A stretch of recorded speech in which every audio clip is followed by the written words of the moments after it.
Bienvenue dans cette nouvelle édition de l'Africa Tonight. Au sommaire, fin de la conférence pour une Afrique prospère qui avait lieu à Djibouti. Les travaux se sont achevés avec la signature d'un mémorandum sur la FinTech et une rencontre tripartite entre Djibouti, l'Éthiopie et la France.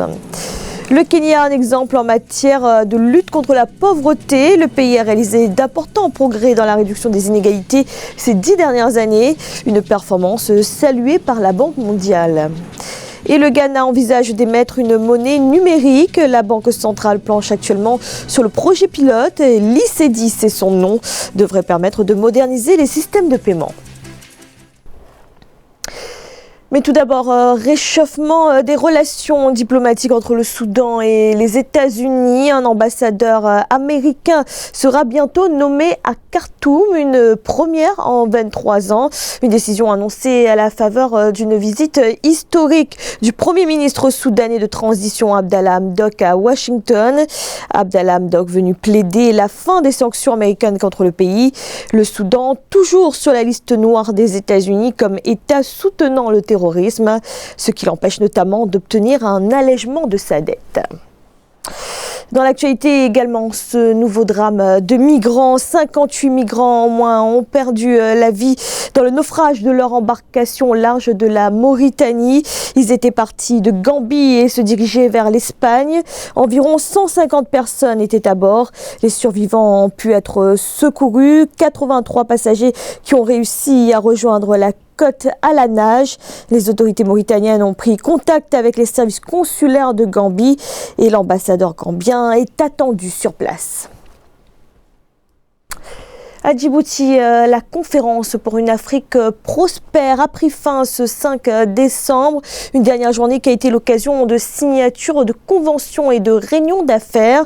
Un mémorandum a notamment été conclu avec le Japon sur le développement de la FinTech. Reportage de notre envoyé spécial à Djibouti, Oliva Diakota. La Chambre panafricaine de commerce et d'industrie basée en Éthiopie a signé un mémorandum avec la Chambre africaine de commerce au Japon le 5 décembre 2019 à Djibouti lors de la conférence pour une Afrique prospère. Il s'agira surtout de lever des fonds pour la FinTech et l'univers des jeux vidéo en Afrique à travers le réseautage des secteurs privés japonais et africains puisque le continent a 38 représentations diplomatiques au Japon. On veut créer un lien à savoir comment est-ce que du Japon, des personnes qui ont énormément de technologie et de capital peuvent soutenir ces idées nées en Afrique, faites pour l'Afrique. Il y a pas mal de soutien à offrir aux petites et moyennes entreprises qui sont le moteur de l'économie. Et une économie sans start-up, c'est quasiment une économie morte parce que ce sont les start-up qui viennent avec l'innovation. Autre activité d'affaires, la rencontre tripartite Djibouti, Éthiopie, France.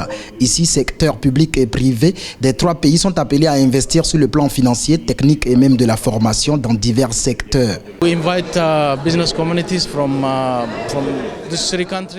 Nous invitons la communauté des affaires à explorer toutes les opportunités dans ces 3 pays et même au-delà, car il y a beaucoup à faire et c'est ensemble avec de bonnes idées qu'on gagnera ce pari. Débutée le 3 décembre, la conférence pour une Afrique prospère a pris fin le 5 décembre 2019. Ce sont 4 grands panels, 2 rencontres d'affaires et bien d'autres activités qui ont meublé cette édition où le secteur privé du continent a réfléchi sur comment la zone continentale de libre-échange pourrait favoriser une prospérité partagée. Le Kenya a enregistré ces 10 dernières années des performances économiques remarquables, une croissance supérieure à la moyenne d'Afrique subsaharienne, mais surtout une réduction des inégalités qui produit des résultats. Le taux de pauvreté est en net recul. Corinne Kamsefem.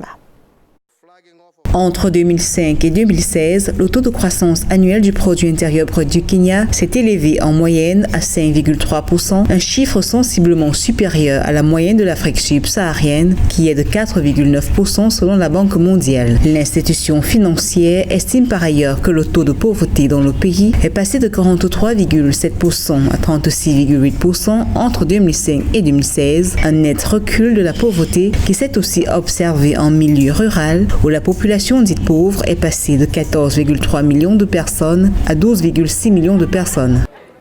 Le Kenya a engagé 3 batailles. La première, c'est celle de la diversification économique en poussant sur le tourisme et l'agriculture. Le Kenya a investi et continue d'investir dans l'énergie et les infrastructures énergétiques. Et le Kenya continue à moderniser ses infrastructures de transport ferroviaire. Le Kenya a tous les moyens pour être en mesure de consolider ses avances et éventuellement ses progrès sur les questions de création de richesses. Les indicateurs de santé ont également marqué une amélioration considérable au cours des 10 à 15 dernières années. À titre d'illustration, le taux de mortalité chez les enfants de moins de 5 ans a reculé de 114,6 morts pour 1000 naissances en 2003 à 52 morts pour 1000 naissances seulement en 2014. Une bonne façon de pouvoir accélérer les performances et de les consolider, c'est d'engager beaucoup de partenariats privés pour laisser le privé jouer un rôle important dans la construction des richesses, mais également continuer à consolider la transition numérique qui est en fait un facteur accélérateur de la performance au Kenya et de l'inclusion rurale au Kenya. Le rapport de la Banque mondiale suggère que les politiques de redistribution plus efficaces, y compris des programmes de protection sociale et des initiatives conçues pour étendre les opportunités économiques, pourraient accélérer la réduction de la pauvreté au Kenya. L'ICD, c'est la monnaie que souhaite émettre la Banque centrale du Ghana, une monnaie électronique afin d'impulser la modernisation des systèmes de paiement. Pour l'instant, la phase pilote est en discussion. En tout cas, les autorités ghanéennes l'ont affirmé, il ne s'agira pas d'une crypto-monnaie, mais bien d'une monnaie adossée à une devise. Aïssa Toubari. ICD, c'est la monnaie électronique que la Banque centrale du Ghana envisage d'introduire pour accélérer l'inclusion financière dans le pays. Cette intention s'inscrit dans la réglementation du secteur des services financiers afin de répondre à la demande croissante du pays en transactions numériques avec en vue l'objectif de stimuler l'économie ghanéenne. L'avenir des services financiers, c'est la numérisation. L'ICD représente sans aucun doute une excellente occasion pour les Ghanéens d'accéder à des services bancaires abordables, pratiques et sécurisés. Son potentiel de croissance est évident. Les transactions numériques au Ghana prennent de plus en plus de l'ampleur. Entre juin 2018 et juin 2019, la valeur totale des transactions mobile money a progressé de 34,6% à 140 milliards de cedi, tandis que sur cette même période, le volume de chèques émis a chuté de 9,1% à 3,3 millions de cedi. La volonté du Ghana de pouvoir émettre une monnaie électronique semble être en contradiction avec le plan de la CEDEAO de pouvoir émettre une monnaie unique pour l'ensemble de la zone. Sauf qu'aujourd'hui, on ne connaît pas le calendrier de mise en place de cette monnaie-là. Et lorsque les autres pays de la CEDEAO se réveilleront et décideront enfin de pouvoir mettre en place cette monnaie unique-là, ils le feront, quitte à pouvoir après discuter ou profiter même de cette expérience du Ghana qui sera en ce moment avancé sur ces sujets-là, afin qu'on puisse émettre aussi, pourquoi pas, un écho électronique, un e-écho. Le gouvernement du Ghana, depuis 2015, a accéléré la numérisation de plusieurs secteurs stratégiques pour susciter le développement socio-économique. Le pays cherche des solutions dans le numérique pour une inclusion financière des populations rurales. Le commerce du bétail est une activité qui fait vivre de nombreux ménages dans le nord du Cameroun. Le commerce du mouton notamment est une activité rentable et particulièrement en période de fête où la demande double pour cet animal. Reportage de notre correspondante Viviane Baoken et Nelly Claudebessa. Le commerce des petits ruminants est plutôt florissant au Cameroun. Dans la ville de Garoua, où ce type de commerce est de plus en plus prospère, les camions envahissent les voies routières en direction des villes voisines pour livrer leurs précieuses cargaisons. Et dans le marché du bétail, les prix de ces ruminants qui flambent durant les fêtes musulmanes s'établissent en fonction de leurs espèces. Il y a le mouton tchadien, on appelle ça Ouda. Il y a le mouton sahélien, le mouton de l'extrême nord. Il y a le mouton de nos moutons aux alentours même. Bon, là, le prix ça varie. Il y a des moutons de 20 000, moyennes, un peu hautes, de 27 000, de 25 000. Et des béliers, il y a le mouton de 30, 35, 40, ainsi de suite. Le plus cher, c'est le mouton de 90 000. Donc c'est le mouton tchadien, le Ouda, le cou noir, le long patte. Ici, les commerçants se réunissent en petits groupes de 3 ou de 4 pour acheminer leurs marchandises vers les pays voisins. L'activité en elle-même se déroule de lundi à vendredi soir. Dans ce marché du mouton, les éleveurs s'occupent de l'élevage, l'engraissage et de la vente de ce ruminant. On commence le marché de lundi, donc on finit à vendredi. Donc si on finit de vendredi, c'est le moment là où on charge. Donc on charge de vendredi soir, samedi matin, ou bien dans la soirée et dimanche. Donc il y a toutes les difficultés, il y a la pluie en route. Bon, si vous savez que quand les bêtes sont dans le camion avec la pluie, qu'on se trouve en route, il y a le taux de mortalité. Nous aimerions que nous amenions 2 à 3 voitures par mois. Donc c'est le moyen qui ne nous permet pas.